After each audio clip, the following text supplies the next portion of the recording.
انت مقعي موقعي بتقانبا شعبك الصومالي ادو ولكن عبد الحكيم عثمان نور وكما قال الشيخ الصومالي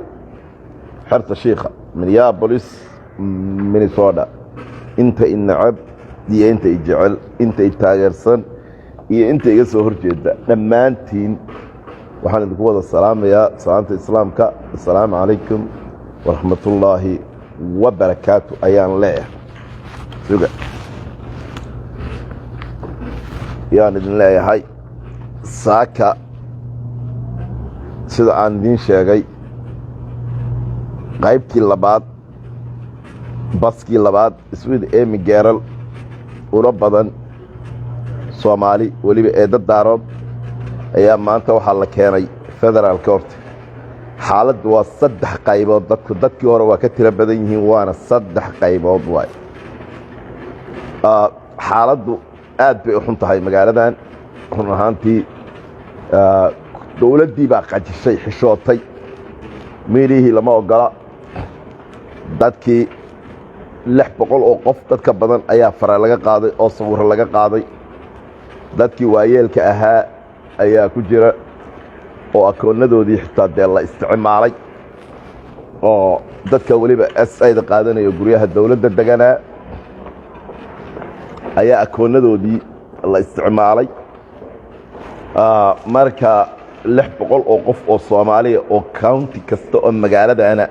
degan Scott County, Ramsey County, Hennepin County, Dakota County meel kasta oo Minnesota deganaa ayaa fara laga qaaday oo 600 oo qof dadka sabiinooyinka loo diray iyagana 600 waa gaarayaan dawladdii iyagii ayaa khajiray dawladdii waxa go'aan lagu gaaray maybe in hadda berito ama saa dambe dadka magacyadooda la soo gudbiyo dhowr qof oo aan garanayo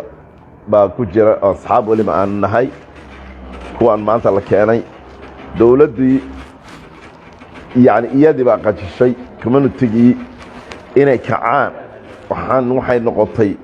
too much wallahi run ahaantii waxa yani aad iyo aad community dhan oo hal mar damage-ka noocaas uu gaaray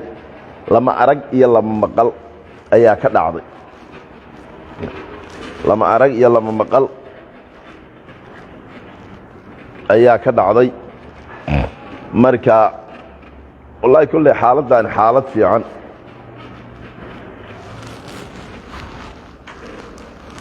xaalad fiican ma aha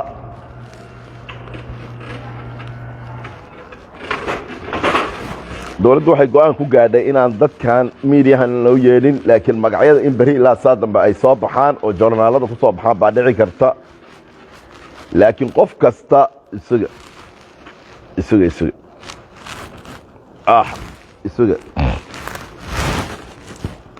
لا إله إلا الله والقبوبة ما أنت بابا هيك لا إله إلا الله رسول الله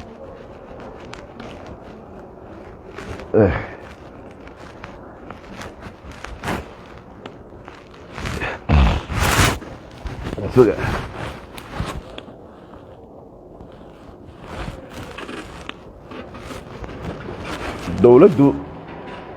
iyadiiba hadda qajiraysa halkaas xaaladii maraysa in la yiraahdo dadkii waa isku bateen community-gu inuu kaco ayaa laga baqayaa community dhan yani waxay dhaheen dawladdu waa foolxumo community dhan yani waa dhibaato weyn bay dhaheen community dhan oo community Soomaaliyeed oo Minnesota degan oo American citizen u wada badan in hal mar community waxaan way ka dhici jireen warigeed wadanka Mareykanka laakiin xaaladda noocan oo kala ah wali ma aysan dhicin lamana arag lamana maqal xaaladda noocan oo kala sida darteed dadkii kulli waraaqa hoos looga wada dirayaa waxaa jira dad badan oo iyagana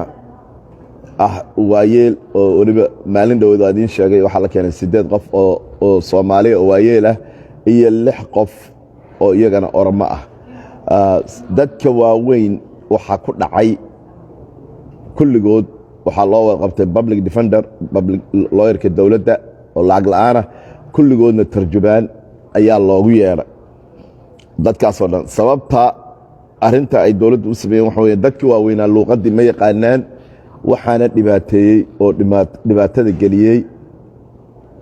dadkoodii qofkii oo guriga jooga oo SSI qaadanaya oo lacag dowladeed qaadanaya oo section 8 ku jira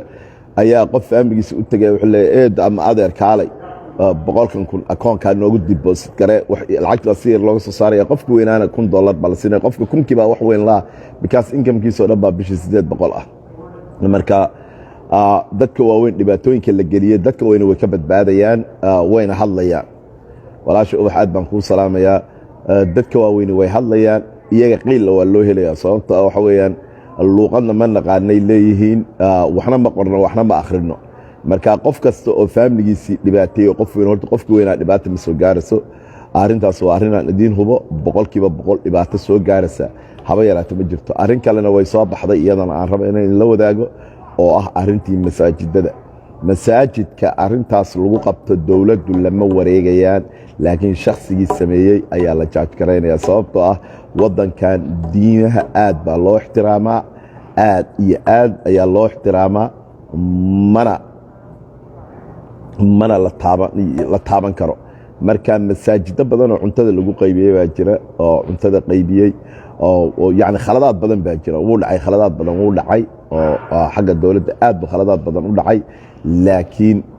waxaa la samaynayaa lalama wareegayo wax masaajida laakiin qofkii shakhsiga ahaa ee ku qornaa ee arrintaas brogramkaas khalad lagu helay ayaa la jaaj garaynaya arrintaasna waa good news awal cabsi badan baa jirtay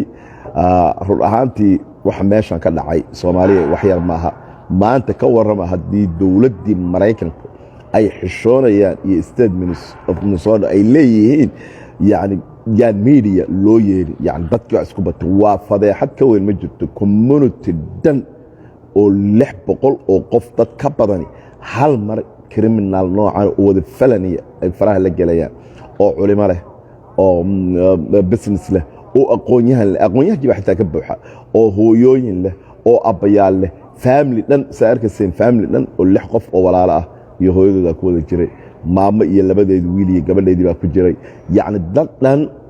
baa meeshan ku baaba'ay marka dowladdii ayaa hadda xishoonaya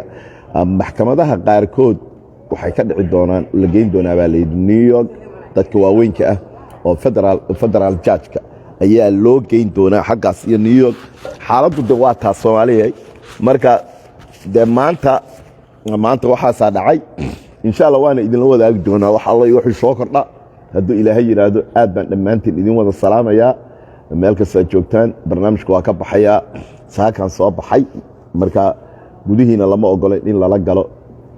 elektaroonigii banaanka lagu celinayay meediyihiina waa la fasaxay waxa la meediyana meeshaan ma imaan karo run ahaantii meesha waxa ka dhacay meel yani aan loo dul qaadan karin weeyaan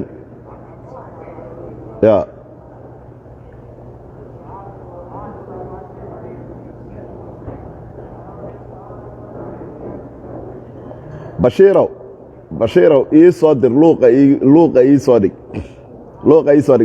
gacali aad baan kuu salaamayaa waxay sheegayaan baaba iska yar ha qeylqayliyaan marka dhammaantiin waa idin wada salaamayaa meel kastaad joogtaan hatee xaaladda halkaasay maraysaa wixii soo kordhana waa idinla wadaagi doonaa insha allah waa qada tegayaa aad baan idin wada salaamaya asalaamu calaykum